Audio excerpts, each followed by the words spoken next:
Bonjour à tous et bienvenue dans Alternative, le podcast qui vous aide à découvrir l'art de soigner autrement. Aujourd'hui, on invite une graphothérapeute. En quoi ça consiste? Elle va pouvoir nous livrer tous les secrets. Bienvenue Émilie, est-ce que tu pourrais te présenter de la façon dont tu le souhaites, s'il te plaît? Bonjour. Écoute, j'ai 46 ans. Auparavant, j'étais contrôleur de gestion et j'ai changé radicalement de vie après un burn-out. Et donc, je me suis refocalisée sur moi, recentrée sur moi et j'ai découvert le métier de graphothérapeute dans le cadre d'un bilan de compétences. Voilà. Et ça fait combien de temps que tu es graphothérapeute du coup? Ça va faire 5 ans. 5 ans. Et quelle formation mène à ce métier? Il y a plusieurs écoles. Aujourd'hui, la graphothérapie, c'est un métier qui n'est pas réglementé. Donc, il y a une fédération qui s'est créée, un syndicat qui s'est créé il y a quelques années, qui s'appelle la GRAFEM, qui cherche à faire réglementer notre métier. Mais aujourd'hui, ce n'est pas le cas. Donc, il y a tout un tas d'écoles qui proposent une formation. Selon les écoles, c'est quand même assez différent. Comment tu as choisi ton école du coup? En fait, dans le cadre de mon bilan de compétences, on m'a demandé de faire une enquête métier et j'ai contacté directement cette école. J'ai eu un bon ressenti des échanges que j'ai pu avoir avec la personne qui s'occupait de la formation à cette époque-là. Et j'ai regardé un petit peu sur Internet ce qu'il y avait d'autre. Mais comme ça m'a fait bonne impression, en fait, je me suis dirigée directement vers ce groupe. T'as foncé directement vers ce groupe. Voilà, exactement. Et ça prend combien de temps une formation de graphothérapeute? Alors, à l'époque, c'était 2 ans. Donc, la première année, c'était 1 fois par semaine. Et la deuxième année, 1 fois par mois. Donc, une journée, 1 fois par mois. Donc, tu pouvais continuer un autre métier en parallèle? Tu pouvais continuer ton activité professionnelle. D'ailleurs, c'était le cas de beaucoup de monde. Et puis, du coup, de former un nouveau métier. C'est super intéressant comme combo en réalité. Ouais, c'était très intéressant. Et puis en plus, ça te laissait vraiment le temps de digérer les notions qui étaient apprises. Toutes les notions qui étaient apprises, parce que c'est quand même assez lourd. Enfin, c'est beaucoup de choses. On commence déjà par de la graphologie. Est-ce que tu peux nous expliquer la différence entre la graphologie et la graphothérapie? Parce que je pense que moi, je ne la connais pas. Oui, puis il y a beaucoup de parents d'ailleurs qui m'appellent en me demandant est-ce que je peux faire un bilan de graphologie? Je dis non, je ne fais pas de graphologie. Parce que oui, la graphologie, c'est l'analyse de l'écriture pour pouvoir déterminer le caractère, un profil psychologique de la personne. Donc, on analyse tout ce qu'on appelle les espèces, toutes les petites caractéristiques. La taille des L. Qu'on va voir dans l'écriture. Le format. Oui, etc. c'est plus global que ça, mais oui, tout à fait. Et donc, du coup, on va pouvoir obtenir un profil psychologique. Alors, la graphologie, elle était beaucoup utilisée par les RH, les ressources humaines, pour pouvoir déterminer les profils des gens qui voulaient recruter, en fait. Quand on écrivait une lettre de motivation manuscrite. Exactement. Ouais. Donc, ça continue encore un peu, mais je crois que c'est quand même moins utilisé qu'à une époque. Maintenant, tout le monde écrit de manière numérique, en réalité. Oui, en fait, en tapuscrite. Je ne savais pas que c'était un terme qui existait. Oui, en fait, c'est vraiment la différence entre... moi, je travaille sur l'écriture manuscrite et il y a l'écriture tapuscrite. D'accord. Sur l'ordinateur. Ouais. Et du coup, la graphothérapie, c'est la rééducation du geste de l'écriture, mais c'est un soin qu'on va apporter à l'écriture. C'est-à-dire qu'on va permettre au scripteur de se détendre, de se réconcilier avec son écriture, qui est une trace de lui-même en fait. Oui. Il va laisser une trace de lui et parfois il va pas aimer du tout cette trace, donc il va falloir l'aider à se réconcilier avec.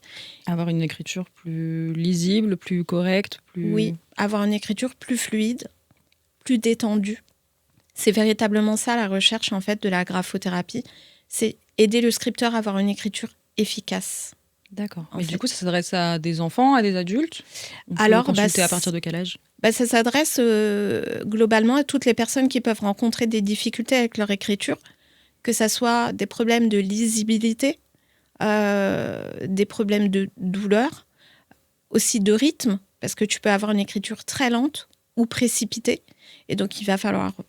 on peut aider à travailler là-dessus. Oui, si tu as un concours, du coup, il faut pouvoir écrire d'une manière lisible et en même temps assez rapidement pour pouvoir respecter le temps imparti. C'est ça. C'est pour ça que je dis que la graphothérapie, c'est la recherche d'une écriture efficace. D'accord. Voilà. C'est vraiment que tu arrives à avoir une écriture qui te permette d'être à l'aise, de te reconnaître dans cette écriture aussi, c'est très important. Et puis d'écrire suffisamment rapidement pour terminer ce que tu as à faire et qu'on puisse te lire.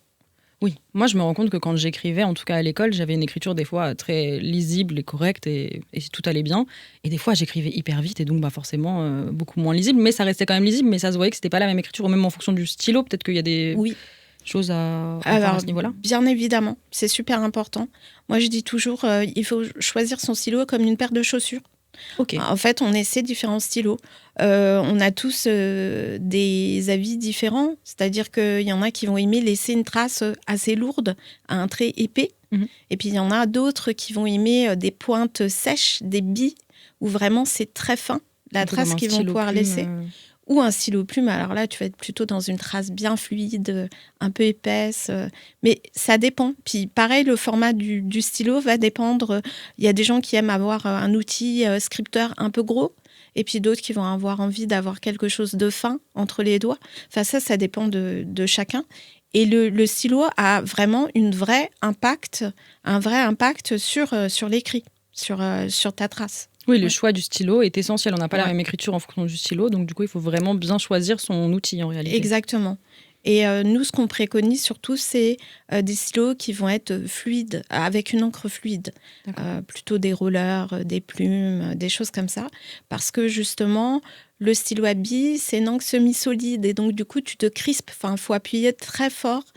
Et il y a plein d'enfants qui vont adopter une mauvaise tenue. Parce que du coup, ils vont verticaliser le crayon dans la main. Ils vont pas l'allonger et du coup, ils vont se crisper et avoir une mauvaise tenue avec le stylo à billes. Donc, c'est vrai qu'on on aime bien ce stylo-là à partir du moment où on a vraiment appris à écrire. Le stylo à billes, oui, on a. Oui. Voilà. Ok. Et comment savoir quand on en a besoin ou que son enfant en a besoin? Du coup, c'est qu'il éprouve des difficultés à écrire, c'est qu'il éprouve des difficultés à... Comment est-ce qu'on peut savoir qu'on en a besoin? Alors, souvent, c'est des alertes qui sont faites par les enseignants. D'accord, donc les enseignants, ils savent, et puis ils décèlent ce besoin chez l'enfant, et donc du coup, ils alertent les parents qui, après, derrière, font appel à vous. Oui, alors c'est surtout les enseignants qui vont dire aux parents, bah là, vraiment, il est en difficulté avec son écriture, il est très lent, on a du mal à déchiffrer ce qu'il veut écrire, l'écriture est très grosse, il n'arrive pas à maîtriser, c'est pas bien calibré, ou il n'arrive pas à terminer parce qu'on voit bien que c'est douloureux. Donc du coup, les parents... Parfois, les enseignants vont directement indiquer ça serait bien d'aller voir un graphothérapeute, une psychomotricienne, un orthophoniste selon les difficultés rencontrées par l'enfant. Et puis parfois, ils vont dire écoutez, il faudrait trouver un spécialiste. Ils ne vont pas diriger spécialement les parents. Et les parents vont faire des recherches sur Internet et vont tomber sur les différents spécialistes. Et ils vont toquer à notre porte un peu par hasard en disant est-ce que c'est bien vous qu'il faut que je vienne voir pour aider mon enfant avec son écriture. Et en général, il faut combien de séances pour réussir à reprendre maîtrise de son écriture? Alors, tout dépend. Tout dépend véritablement des difficultés et des objectifs qu'on se fixe. S'il y a un problème au niveau du geste, un problème moteur, des fois, il faut un accompagnement d'une psychomotricienne et d'une grapho en parallèle ou après, peu importe, pour travailler ce geste. Mais du coup, comme c'est moteur, ça peut prendre du temps, par exemple. Il faut réussir à comprendre ce qui est bloquant. C'est souvent une tenue qui est inappropriée parce qu'il y a des réflexes derrière qui ne sont pas bien intégrés ou parce qu'il n'y a pas assez de... La motricité fine de l'enfant n'est pas assez développée, donc il est en difficulté pour tenir son crayon. Et donc pour le contrôler, parce que quand on écrit, il faut contrôler son crayon. Oui. Oui, effectivement, et on ne se rend pas compte quand on est à l'école qu'on agit différemment des autres ou qu'on a plus de difficultés que l'autre élève. Et on a l'impression que tout le monde est un peu comme nous. Donc, oui, exactement. C'est pour ça qu'on a besoin d'être accompagné, qu'il y a un besoin pour les enfants. Et du coup, tu disais que la graphothérapie, elle peut être complémentaire à d'autres pratiques alternatives. Ouais. Donc vous travaillez un peu en binôme ou en trinôme ou comment ça se passe? Alors, malheureusement, la grapho, ça fait partie encore d'un métier qui est très controversé, qui n'est pas forcément bien accepté par les autres spécialistes qui s'occupent des enfants et des troubles des apprentissages. Parce que, comme j'ai expliqué au départ, notre métier n'est pas encore réglementé. Donc, du coup, je pense qu'il y a de tout dans les formations. Oui. Et puis, comme toujours, il y a des professionnels qui vont être investis, qui vont continuer de se former, et puis il y en a d'autres. Mais je pense que ça, c'est dans n'importe quel métier. Effectivement. Même chez les médecins, partout en réalité. Oui. Et du coup, on chemine petit à petit, on montre aux autres spécialistes qu'on est aussi capable de prendre en charge les certaines enfants. Pathologies et les enfants. Oui, parce qu'ils ont des a priori un peu négatifs sur le métier. C'est ça. Peut-être qu'on leur a dit en formation autre. Effectivement. Donc ils nourrissent cette croyance et au final, tant qu'ils connaissent pas vraiment un graphothérapeute, du coup ils n'ont pas l'impression que ça peut vraiment être utile. Oui. Ou alors peut-être qu'ils ont l'impression que vous volez des parts de business. Je pense qu'il y a aussi un petit peu ça et puis la peur qu'on fasse pas le métier correctement et que en fait on prenne en charge des enfants et qu'on les mène droit dans le mur. Enfin, je pense qu'il y a aussi ce côté-là où c'est vraiment des spécialistes qui ont envie que l'accompagnement soit fait correctement. Oui. Du coup, moi, je sais que je suis dans un centre. J'ai une grande chance où il y a plein de spécialistes autour de l'enfant. Et donc, j'ai cheminé, j'ai montré, entre guillemets, ce que je valais et comment je prenais en charge et pour pouvoir travailler avec les autres. Et je n'hésite pas, en fait, à réorienter des enfants vers les autres spécialistes. Oui, si tu sens que toi, tu ne peux plus les aider ou pas les aider de Bien prime sûr. abord, du coup, tu les emmènes vers les autres spécialistes. Oui. En espérant que plus tard, ils fassent la même chose, un jour dans l'autre sens. Oui, ou pas d'ailleurs. Je le fais pas spécialement dans cet objectif-là. Mais c'est vrai que j'ai pris un petit peu de temps avant d'orienter vers les autres en me disant est-ce que je fais bien de le faire, etc. Mais maintenant, les 3/4 du temps, je suis, on va dire, un premier rendez-vous, alors que l'enfant devrait être orienté vraiment vers d'autres spécialistes d'abord. Et donc, du coup, j'échange beaucoup au téléphone avec les parents d'abord pour pouvoir les orienter, s'il faut, avant, vers quelqu'un d'autre. Oui, pour pouvoir déceler réellement le besoin. C'est ça. Peut-être que l'enseignant a dit qu'il fallait voir un graphothérapeute, mais qu'en réalité, quand tu as la personne au téléphone, tu te rends compte que c'est plutôt une psychomotricienne qui pourrait l'aider. Et donc, tu l'orientes dès le début. Oui, le but, c'est vraiment d'accompagner l'enfant et que l'enfant soit bien, enfin l'enfant ou l'adulte, parce que je pense que tu aides aussi les adultes. Oui. Et donc, du coup, que la personne puisse réussir à écrire bien et à pallier à ses problématiques. Donc, au final, le but étant que la personne aille mieux, tu l'orientes vers le meilleur praticien dès le début, quoi. Oui, tout à fait. D'ailleurs, tout à l'heure, tu m'as posé la question, tu m'as demandé quel était le public. Oui. Le public, c'est les enfants qui rentrent dans l'écriture cursive jusqu'aux adultes. En fait, tous les scripteurs qui vont rencontrer des difficultés.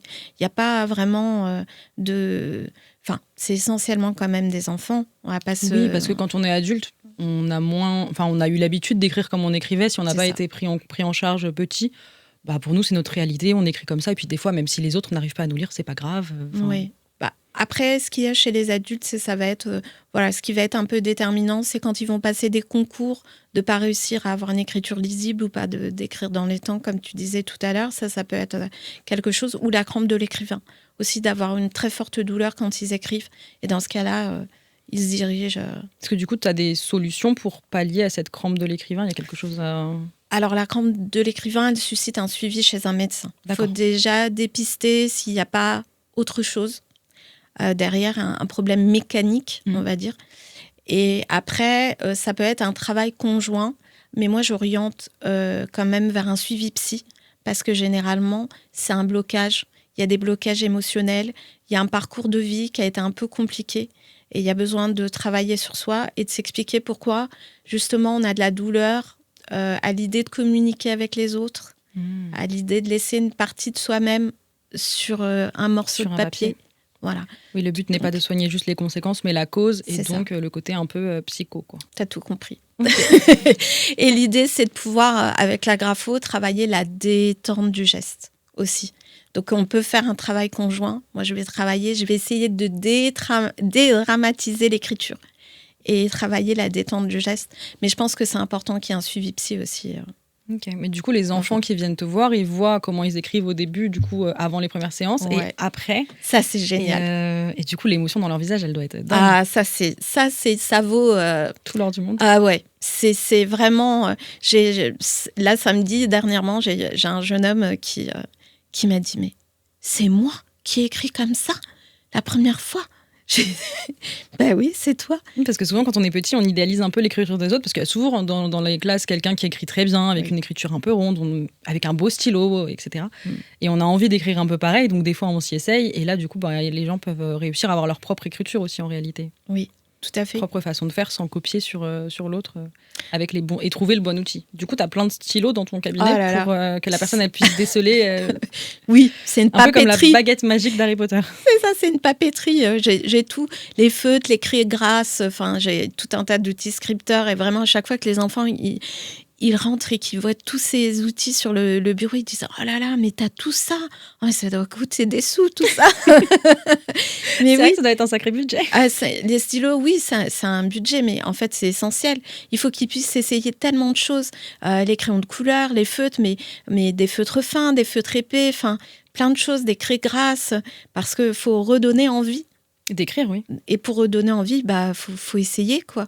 Faut tester des choses, faut les accompagner sur ce chemin-là. Et ça dure combien de temps une séance Parce qu'on peut en faire plusieurs, mais du coup, combien de temps ça dure une séance en général? Alors, une séance, c'est plutôt 45 minutes. D'accord. Après, pour vraiment les très jeunes, 6-7 ans, et pour les enfants qui vont avoir des troubles, type troubles de l'attention avec hyperactivité, je peux faire des séances de 30 minutes. Oui, tu t'adaptes aux patients. Exactement. Mais il faut quand même un temps, parce que les activités sont très différentes. On va faire de la détente du geste, mais on va travailler la motricité fine. On va essayer différents outils. On va passer par le dessin. On va faire du graphisme, travailler les formes prescripturales, les ponts, les coupes, enfin toutes les formes qui rentrent, qui sont la base de l'écriture cursive en fait. La boucle, les ronds. Et tout ça, en fait, on va le travailler à peu près dans une séance. On va travailler un peu de tout ça à chaque fois. D'accord. Donc, c'est très dense quand même. Voilà. Mais en même temps, comme c'est varié, on s'ennuie pas. Ils n'ont pas le temps de s'ennuyer et ils ne voient pas le temps passer. Généralement, les enfants me disent « Ah, c'est 45 minutes. Oh, c'est long. » Et puis, en fait, la première séance, « Ah, c'est déjà terminé. Quand ta petite sonnerie sonne, c'est déjà terminé. » Ouais. C'est comme un jeu, en réalité, parce que du coup, il y a plein de couleurs, il y a plein de choses, il y a des feuilles, on fait des ronds, on fait plein de choses. Donc, en réalité, on fait des choses au tableau, dans le sable. Ah, dans le sable aussi ? Oui, parce qu'en fait, finalement, le fait de tracer une lettre dans le sable, tu vas solliciter les mêmes zones dans ton cerveau que si tu utilisais un stylo. D'accord. Et que tu écrivis sur une feuille. Donc, du coup, on va tracer des choses avec son doigt en l'air, dans le vide. On va modeler aussi. On va modeler la pâte à modeler pour former les lettres. Et on va tracer dans du sable. On va écrire aussi à la craie. On va tracer les lettres dans le dos. Il va falloir découvrir... Pour découvrir quelles lettres on a fait. Voilà, exactement. Pour que l'enfant puisse ressentir vraiment... percevoir ce qu'on est en train de tracer. Il y a plein de petites techniques. C'est pas juste tiens, je te donne un cahier et essaye d'écrire et je t'ai mis 4 stylos et choisis celui que tu préfères. Vraiment un accompagnement assez varié. Ouais. Et on s'adapte. Plein d'exercices. Et on s'adapte à chaque enfant ou à chaque scripteur qu'on va avoir, à la personnalité. Parce qu'il y a des enfants qui ont besoin de beaucoup reprendre confiance. Oui. Parce qu'on n'a pas arrêté de leur dire « Ah, ton écriture, elle est moche. » Ils sont un peu fait moquer. Oui. T'es écrit comme un cochon, plein de remarques désobligeantes, alors que c'est une trace d'eux-mêmes. On se rend pas compte, mais c'est leur dire ce qui sort de toi, c'est ragoûtant. C'est vrai que ça reste l'écriture après. Oui, bien sûr. Il y a une petite fille qui est venue me voir, qui avait un cahier, mais il y avait du rouge partout. Parce que la maîtresse, elle lui traçait des lignes rouges à chaque fois que les lettres dépassaient de la bonne zone. Et je me suis dit, oui, la pauvre, j'ai vu, elle me dit, regarde mon cahier comme il est moche. Enfin, elle trouvait vraiment que du coup, d'avoir tout ce rouge, c'était vraiment, ça lui faisait de la peine. Et je me suis dit, mais quelle énergie la maîtresse dépense pour tracer tous ces traits, alors que si elle lui coloriait les zones dans la marge, ça pourrait peut-être juste l'aider justement à calibrer son écriture. Oui, l'aider en amont plutôt que la corriger par la suite en réalité. Et du coup, elle me disait, bah oui, c'est... Enfin, j'arrive pas. J'essaie, mais j'arrive pas. Mes lettres, elles dépassent. Je sais pas comment faire. Donc, ça m'a fait de la peine. Oui, Mais d'accord. après, il y a des enseignants qui sont super aussi, très valorisants, avec des petites notions de bravo, dès que l'enfant a, à améliorer son écriture pour les motiver, des choses très bien. Hein. Je ne veux pas jeter la pierre sur les enseignants, Oui, heureusement. bien sûr. Mais je trouvais que l'énergie dépensée était folle dans ce cahier-là, alors que cette petite fille, si on lui avait colorié les zones dans la marge, peut-être que ça l'aurait davantage aidée. Oui, parce que là, pour le coup, ça l'a, je pense, un peu traumatisé. Oui, on voit beaucoup de ça. On voit beaucoup d'enfants qui ont du mal à reprendre confiance parce que ils ont entendu, ils ont beaucoup de commentaires. C'est pas fini, c'est sale, c'est pas soigné, c'est pas machin. Donc du coup, c'est vrai que c'est compliqué de reprendre confiance pour eux. Quand ils repartent des séances avec toi, ils ont du coup plus confiance et après, ils arrivent à écrire. Tu as des retours, des fois, des parents 1 an après, 2 ans après Alors oui, j'ai eu des retours dernièrement de mamans qui étaient super contentes parce que ça continue de rouler, en fait, ça fonctionne. Bon, après, il faut pas non plus... on n'a pas de baguette magique, Oui, hein, c'est pas une les solution graphothérapeutes. miracle. Et parfois, on n'arrive pas à rééduquer l'écriture parce que il y a un blocage.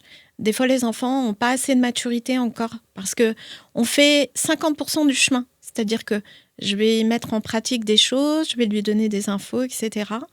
Et puis après, 50% de l'autre chemin, c'est lui qui doit le faire. Oui. Il doit pouvoir mettre en pratique à l'école, à la maison, ce que je vais lui proposer de faire moi en séance. Et donc, parfois, ils ont besoin d'un peu plus de temps parce que ça leur convient bien comme ça. Ils comprennent pas forcément l'intérêt de venir me voir. Ça arrive. Hein. Oui, c'est évident. Oui, des fois, c'est les parents qui poussent et C'est l'enfant, ça. il comprend pas forcément l'intérêt. Oui. Exactement. Donc, quand il n'y a pas forcément la motivation de la part de l'enfant ou qui comprend pas pourquoi il vient, c'est vrai que des fois, ça peut ne pas fonctionner. Voilà, un peu comme toutes les thérapies, il faut, le praticien fait quelque chose, mais il faut forcément que la personne en face, elle réponde présente pour s'améliorer, sinon ça peut pas fonctionner. C'est ça. On peut pas se reposer sur le thérapeute, surtout pas à 100%. Tu fais une séance par semaine. Oui, donc, il faut vraiment s'entraîner, c'est un vrai travail. Il faut pouvoir faire des petites activités quand même à la maison pour pouvoir continuer cet entraînement. Oui, même si on n'a pas de bac de sable dans son salon, oui, c'est ça. On peut toujours s'entraîner avec quelques stylos. Exactement. Et de la farine dans une assiette. Hein. Oui, c'est vrai. Ou de la semoule fine. Enfin, bon, après, c'est pas très écolo. Enfin, non, pas trop. Mais si on utilise toujours la même chose, ça peut le faire. Oui, après, c'est un peu comme quand on fait de la pâte à sel. On utilise le sel, etc., et de l'eau et de la farine, je crois aussi. C'est pas non plus très écolo, mais ça permet de faire plein de choses. Oui, exactement. Et d'évoluer. Ok, et à l'ère du numérique, pourquoi est-ce que l'écriture manuscrite, elle serait si importante ? Parce que maintenant, tout le monde écrit de manière tapuscrite. Oui, c'est bien ça. Donc, en quoi c'est vraiment important d'écrire de manière manuelle ? Bon, moi, j'ai mon petit cahier et j'ai écrit manuellement. J'aime beaucoup l'écriture manuscrite. Donc, en fait, l'écriture manuscrite, elle sert à structurer ta pensée. Contrairement à l'écriture tapuscrite, où ça se structure Oui, où c'est plus compliqué. Enfin, et tu actionnes des zones dans ton cerveau qui ne sont pas les mêmes. Notamment pour mémoriser, on s'est rendu compte que de faire les choses sur une tablette ne permettait pas la même mémorisation que d'écrire de manière manuelle. Parce que des fois, en cours, après, quand on est enfant, ça va. En réalité, le maître d'école, il est assez lent, ou alors il écrit la leçon au tableau. Donc après, on peut la réécrire manuscritement sur notre cahier. Mais par exemple, à la fac, moi, je me rappelle que c'était impossible d'écrire de manière manuscrite mes cours. Enfin, j'avais pas de possibilité. Oui. Alors oui, parce que en fait, de toute façon, d'une manière générale, la main, elle ne peut pas suivre la parole. Hein. Exactement. On ne peut pas. Mais du coup, on peut faire des abréviations, on peut synthétiser, et on peut synthétiser à l'écrit, et comme on peut synthétiser quand on tape sur son ordinateur. Mais oui, il y a de plus en plus. Après, dans les formations supérieures, on utilise l'ordi. Mais par contre, quand tu passes tes partiels, tu dois écrire. Tu les passes à l'écrit. Donc, c'est aussi la difficulté d'un seul coup, utiliser l'ordinateur au quotidien, non-stop. Et puis, quand tu vas devoir passer tes examens, tu vas devoir repasser à l'écrit. Donc, ça peut être un peu compliqué parfois. Oui, c'est sûr. Ouais. Mais oui, il y a un vrai... Enfin, moi, tu prêches une convaincue. Il y a un vrai intérêt à garder une écriture manuscrite. Oui, parce que j'ai vu que dans pas mal de de régions, ils avaient décidé de mettre en place des tablettes à l'école, je crois, plutôt que d'écrire. Ils sont revenus dessus, non? Oui, mais c'était plutôt à l'étranger. Ok. Je ne sais plus où est-ce que c'était exactement. Je crois que c'était en Suède. Je ne vais pas dire de bêtises. Mais en fait, ils ont mis en place la tablette. Et puis finalement, ils ont fait un retour en arrière parce qu'ils se sont rendus compte que pour les apprentissages, c'était pas si bénéfique que ça. On n'en prenait pas assez bien. C'est une façon de mémoriser en réalité, Oui. d'écrire. Ça joue sur ta mémorisation, puis ça actionne des zones de ton cerveau qui sont super importantes pour les apprentissages. D'accord. Et est-ce que tu as quelques petites anecdotes à nous raconter par rapport à des scripteurs du coup, qui t'ont un peu plus marqué? Alors, j'ai des petits trucs assez mignons par rapport aux enfants. Notamment les enfants, quand on démarre vraiment les séances, je leur fais travailler la prise de conscience du doigt, les mouvements des doigts, et c'est super important de connaître le nom de ses doigts aussi. C'est vrai. Et puis, on se rend compte qu'il y a plein d'enfants qui connaissent pas forcément le pouce, l'index, généralement ça va. Le majeur, c'est le doigt d'honneur, Oui. souvent, pour eux. Et je trouvais ça très mignon. Une petite fille m'a dit, pour l'auriculaire, le petit pouce. Oh. Je trouvais ça très choubidou. Je trouvais ça trop mignon, le petit pouce. Et non, après, c'est surtout beaucoup de choses, par exemple, sur le dessin. Les enfants qui me disent « Ah non, moi, dessiner, c'est pas possible. Je sais pas dessiner, Émilie. Ce que je fais, c'est moche. » Et puis, on fait un calligramme, c'est un dessin où on va mettre de l'écriture tout autour du dessin. D'accord. Et ils sont super fiers du résultat. Et du coup, ils se mettent à dessiner à la maison et à faire plein de choses. Et les mamans me disent « Oh, mais Émilie, c'est génial, il arrête plus de dessiner. » Et au final, tu as débloqué limite une passion chez eux. Oui, parfois c'est ça. T'as créé un déblocage qui leur permet de prendre confiance en eux et d'aller écrire ou dessiner. Ouais. Sans se prendre la tête. Parce que c'est vrai qu'on a tous... Enfin, des fois, parfois, dans des activités, on a une barrière à l'entrée et on n'ose pas aller faire quelque chose. Et là, du coup, le fait que tu les accompagnes, ça leur permet de se rendre compte que c'est possible. Oui, c'est une petite amorce. C'est hop, ça permet de rebondir et de dire « Ah, mais finalement, je suis capable. » Et j'arrête pas de leur dire « Mais regarde, comme c'est beau ce que tu fais. Mais c'est très bien, en fait. » Et ils ont besoin qu'on les valorise et qu'on leur rassure, dise... qu'on les rassure et qu'on leur dise « Mais ce que tu fais, c'est vachement bien. Et t'as fait ton maximum. » Mais c'est ça qui est super, en fait. Tu t'es donné les moyens. Après, on réussit pas. J'ai une affiche dans mon bureau qui dit que c'est pas grave, on a tous le droit de faire des erreurs. Et que, en fait, en faisant des erreurs, on apprend. Donc, il n'y a pas de drame. Oui, il faut oser, en réalité.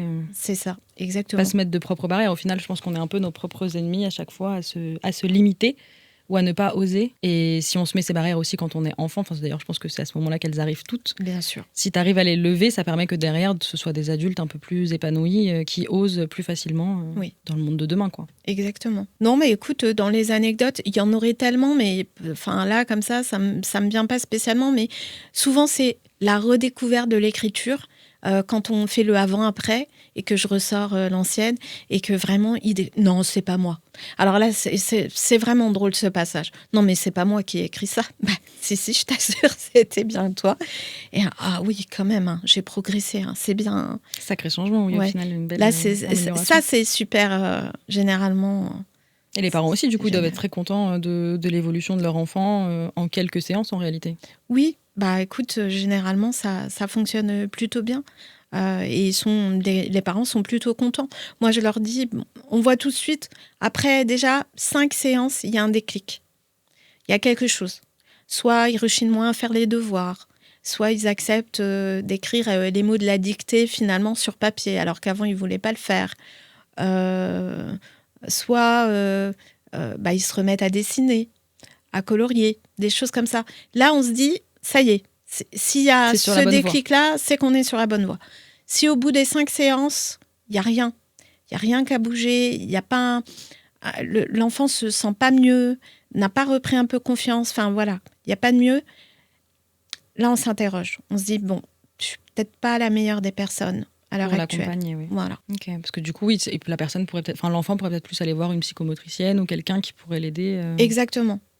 De toute façon, j'hésite pas si je vois qu'il y a un problème de coordination, un problème de latéralité, ou sur le schéma corporel, moi, tout de suite, je dis, bon, je pense qu'il faudrait déjà aller voir une psychomotricienne. Oui, pour soigner l'autre problématique, pour Voilà. après peut-être aller vers l'écriture. Mais du coup, si même au final, ça débloque aussi des pensées au niveau du dessin. Ça, pour le coup, je pensais que c'était vraiment la graphothérapie que le fait d'écrire de manière manuscrite, mais pas le dessin. Non, parce que moi, je l'ai fait beaucoup dessiner. Parce que même pour les enfants qui peuvent avoir des difficultés attentionnelles et de concentration, par exemple, le fait de faire un dessin, mais un dessin par étapes, de devoir suivre les étapes, on leur fait travailler pas mal de choses sur le fait de se concentrer, de se planifier, de s'organiser. Et du coup, moi, je trouve ça super important. Puis, de toute façon, quand tu dessines, tu as besoin de contrôler ton crayon. Hein. Oui, c'est sûr. Donc c'est... Pour réussir à faire les lignes, etc., les traits, ou même un rond, en réalité, c'est très dur de faire des ronds. Exactement. Et t'es obligé vraiment d'avoir du mouvement au niveau de tes doigts. Enfin, non, t'es pas obligé. Parce que malheureusement, la plupart aujourd'hui utilisent beaucoup plus leur poignet et le bras en entier pour écrire que utiliser le mouvement des doigts. Mais normalement, tu utilises tes doigts pour pouvoir dessiner et pour pouvoir écrire. Tu dois bouger tes doigts. C'est que les doigts qui doivent bouger et pas tout le reste. Alors, c'est 2 mouvements qui doivent être combinés et ces 2 mouvements sont super compliqués à combiner. C'est tu bouges tes doigts pour former tes lettres et tu glisses ton bras pour avancer sur la ligne de l'écriture. Il faut coordonner ces 2 gestes pour écrire. D'accord. Et on a l'impression qu'on le fait de manière innée, mais en réalité, pas forcément. Pas du tout, c'est pas inné. Ça s'apprend. Oui, mais on l'apprend pas. Enfin, à l'école, on sait qu'on apprend les cahiers d'écriture, on apprend à faire les lettres, puis la lettre, puis la lettre, mais on n'apprend peut-être pas ce geste qui est essentiel en réalité. En fait, tu fais beaucoup de motricité fine en maternelle pour pouvoir te permettre justement d'avoir une bonne tenue de crayon. Et pour pouvoir solliciter tes doigts, avoir une bonne dextérité, un bon déliement au niveau de tes doigts. La motricité fine en mater, c'est essentiel. Et elles font pas que de la motricité fine. Elles amorcent le graphisme, elles font du coloriage, elles travaillent sur la taille des différentes formes, d'essayer de faire rentrer une forme à l'intérieur d'un carré ou d'un rond. Enfin, tout ça, c'est essentiel. Ça permet de travailler le repérage spatial. Il y a énormément de prérequis qui sont nécessaires pour entrer dans l'écriture. Donc, elles travaillent tout ça. Donc, dès la maternelle, les premières briques se posent. Exactement. Et les maîtres et les maîtresses d'école de maternelle, ils sont formés un peu à la graphothérapie, du coup, ou pas du tout? Alors, peut-être dans leur malheureusement, cursus, pas assez. Pas assez. Parce que moi, j'interviens à l'heure actuelle dans des écoles, justement dans des classes de grande section de maternelle. Et elles sont vachement preneuses des informations que je peux donner. Et, des petits conseils, des petits tips. Et oui, et elles disent qu'elles aimeraient bien avoir davantage de formation là-dessus. Oui, parce qu'au final, on leur demande de faire en sorte que les enfants sachent écrire, mais sans leur donner peut-être toutes les clés ou toute la formation nécessaire et les éléments à connaître pour que ça puisse être réalisé dans les meilleures conditions. Et peut-être que si on prend le problème dès la 3e section de maternelle ou au tout début du CP, il y aura moins de problématiques sur des enfants par la suite. Oui, surtout qu'on se rend compte à l'heure actuelle que les enfants font moins de motricité fine à la maison. Avant, on en faisait plus. Oui. Maintenant, il y en a quand même beaucoup moins. C'est un peu le malheur des écrans. Oui, qui sont la facilité. Ouais, c'est ça. Et qui sont utilisés de plus en plus tôt. Du coup, on se rend compte que les enfants font de moins en moins de pâte à modeler, de peinture, de plein de choses qui sont essentielles, en fait. Oui, moi, je vois mes nièces. Après, c'est du coloriage aussi qu'elles font, donc j'imagine que ça rentre un peu. Mais elles font pas forcément le dessin, mais elles vont aller faire le coloriage. Ou sinon, aller prendre des gommettes et les coller. Mais du coup, ça mais ça, c'est super important. Okay. Tu travailles ta motricité fine quand tu décolles des gommettes. Okay. Donc puis, vraiment dans toutes les activités manuelles. Mais il faut vraiment faire stop aux écrans. Faut limiter. Faut pas être complètement réfractaire. Oui. Parce que on est dans un monde où les écrans ont leur place. Mais il faut limiter déjà. Il faut commencer à les donner, mais à un certain âge. Et pas avant. Et puis il faut être vigilant. Ce que les enfants peuvent regarder. Oui, ne pas leur laisser l'écran sans surveillance. C'est ça. Oui. Et ne pas faire que ça.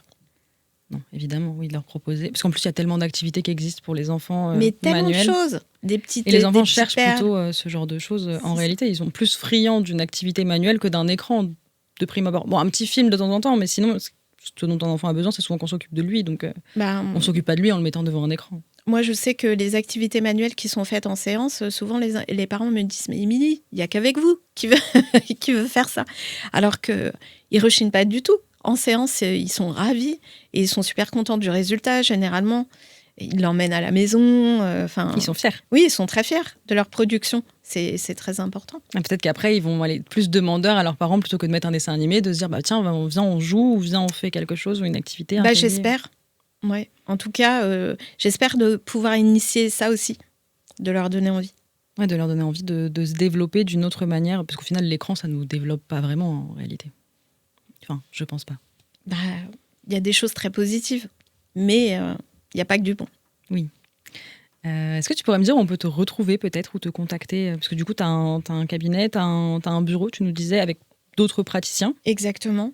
Plein de spécialistes autour de l'enfant. Moi, mon cabinet, il est situé sur Villemomble. D'accord. Et puis, simplement, en tapant Émilie Toily, on peut me retrouver. D'accord, je mettrai les informations de toute façon dans le podcast. Mais... Et puis, n'hésitez pas, quoi, s'il y a des petites questions, des interrogations. Oui, parce que tu peux même répondre au téléphone pour savoir si derrière c'est vraiment adapté à l'enfant ou même à l'adulte. Peut-être qu'il y a des... Exactement. On n'est pas encore en période de partiel et d'examen. Enfin, on s'est un peu passé vu qu'on a passé décembre, mais bientôt il y aura peut-être des concours. Et donc, si un étudiant ou un jeune adulte a besoin de changer ou de modifier son écriture, il peut faire appel à toi dans ce cadre-là. Tout à fait. Oui, tu consultes vraiment de 6 ans à 90 ans, quoi. Oui, on peut dire ça. C'est ça, exactement. Ok. Oui, parce que moi, ma grand-mère, elle écrit encore de manière manuscrite de temps en temps, et des fois, j'arrive pas trop à la lire, mais... Mais il y a des graphothérapeutes qui interviennent dans les EHPAD. Dans les EHPAD aussi ? Ouais, ça commence. Pour aider, justement, parce que... Ça fait travailler la mémoire. C'est la même chose, en fait, que pour les enfants. C'est-à-dire que les personnes âgées sollicitent moins leur motricité fine. Donc, du coup, il faut les aider à développer ça. Et c'est justement... pas à développer, à renforcer, à garder ça, plutôt. Et travailler, faire des ateliers d'écriture. Il y a beaucoup de graphos qui font des ateliers d'écriture dans les EHPAD. Beaucoup. Il y en a. D'accord. Ouais. Ça fait partie du package, des fois, dans l'EHPAD. C'est ça, exactement. Thérapeute qui intervient. Ok, je ne savais pas. Oui. Est-ce qu'il y aura un message que tu aimerais transmettre peut-être aux auditeurs d'Alternative, le podcast ? Moi, la seule chose que j'aimerais dire, c'est que j'ai découvert la graphothérapie et c'est devenu une passion. C'est un métier que je fais avec passion. J'essaie d'accompagner au mieux les scripteurs qui viennent me voir. Si à un moment donné, je sens que je suis bloquée, que ça n'avance pas, je n'hésite pas à leur dire « je suis désolée, ça ne fonctionne pas ». Je ne fais pas ce métier-là aujourd'hui pour, entre guillemets, m'en mettre plein les poches. Oui. Sinon, j'aurais continué ma carrière de contrôleur de gestion où je gagnais beaucoup mieux ma vie. Oui, j'imagine. Oui, je fais ce métier-là parce que c'est tellement riche, ça apporte tellement de pouvoir aider les autres et surtout les enfants qui sont l'avenir. Ils sont l'avenir, ils sont au tout début. Donc, moi, ce que j'aimerais dire, c'est qu'il y a des bons graphothérapeutes et il y en aura certainement des moins bons, mais qu'il faut arrêter de nous cataloguer, de faire la chasse aux sorcières un peu. Oui. Voilà. Je pense qu'on peut travailler en bonne intelligence avec les autres spécialistes. Il n'y a pas de souci. Je ne vais pas chercher à leur prendre leur métier. Oui, c'est pas le but. Non. Chacun le sien. Justement, moi, je redirige vers eux quand je sens que je n'ai pas la capacité de pouvoir aider les enfants. Donc, oui, le but, c'est vraiment d'accompagner l'enfant. Enfin, d'ailleurs, c'est la même finalité pour eux, normalement, s'ils ont choisi des métiers dans l'accompagnement. Leur but aussi, c'est de faire en sorte que les gens qui sont accompagnés soient plus alignés avec eux-mêmes par la suite. Oui. Et puis, ce que je voudrais dire aussi, c'est que l'écriture ne fait pas mal. S'il y a de la douleur quand on écrit, c'est qu'il y a un souci. D'accord. Donc, surtout que les parents redirigent parce qu'il y a un vrai impact sur la confiance qu'ils vont avoir en eux. Et il peut y avoir vraiment des décrochages scolaires liés à l'écriture.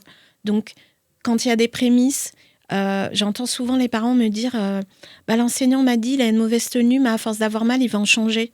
Ah non, il ne va pas en changer. Il va développer des systèmes de compensation, il va dépenser une énergie folle et il ne va pas forcément réussir à calmer sa douleur. Donc ça, c'est des mythes. Mon fils, il est gaucher, il va forcément mal écrire. Ça aussi, c'est un mythe. Non. Il n'y a pas plus de gauchers qui ont des problèmes d'écrit que les droitiers. Mais des fois, c'est une fausse croyance que l'enfant va se mettre dans la tête à force de l'écouter. Et donc, du coup, il va se dire que lui, comme il est gaucher, il n'est pas capable de bien écrire parce qu'on lui a tellement dit que les gauchers savaient mal écrire qu'il ne cherche même pas à développer peut-être cette capacité chez lui parce qu'on lui a tellement dit que dans tous les cas, c'était pas possible, inatteignable, qu'il va pas forcément aller. Donc, c'est là qu'il y a tout l'enjeu et tout l'intérêt d'aller voir un thérapeute pour pouvoir créer un déblocage. Exactement. Bon, la seule chose, c'est que pour les gauchers, le geste n'est pas épanouissant. Parce que c'est un geste de fermeture. Ils viennent taper contre leur buste. Alors qu'un droitier, ton bras s'éloigne. Donc, oui, et puis même c'est un geste d'ouverture. Au stylo plume, du coup, tu dois peut-être... alors, normalement, les gauchers comme les droitiers doivent avoir la main sous la ligne de l'écriture. Okay. Donc, normalement, il n'y a pas lieu de frotter avec sa main sur l'encre. Voilà. Ouais. Mais par contre, oui, en fait, c'est pas un geste épanouissant pour eux. C'est un geste de fermeture. Donc oui, aller voir un grapho ou aller voir quelqu'un à un moment donné s'il y a une crispation un besoin qui se fait ressentir sur le geste, il ne faut pas hésiter. Ouais. D'accord, ok. Merci beaucoup Émilie pour cet échange et pour toutes ces précisions sur ton métier. C'était très intéressant. Merci à tous pour votre écoute. Cet épisode vous a parlé, qu'il vous a plu, n'hésitez pas à en parler autour de vous. T'as peut-être quelque chose de merci à toi, Johanna. Avec plaisir. On se retrouve bientôt sur Alternative et merci encore.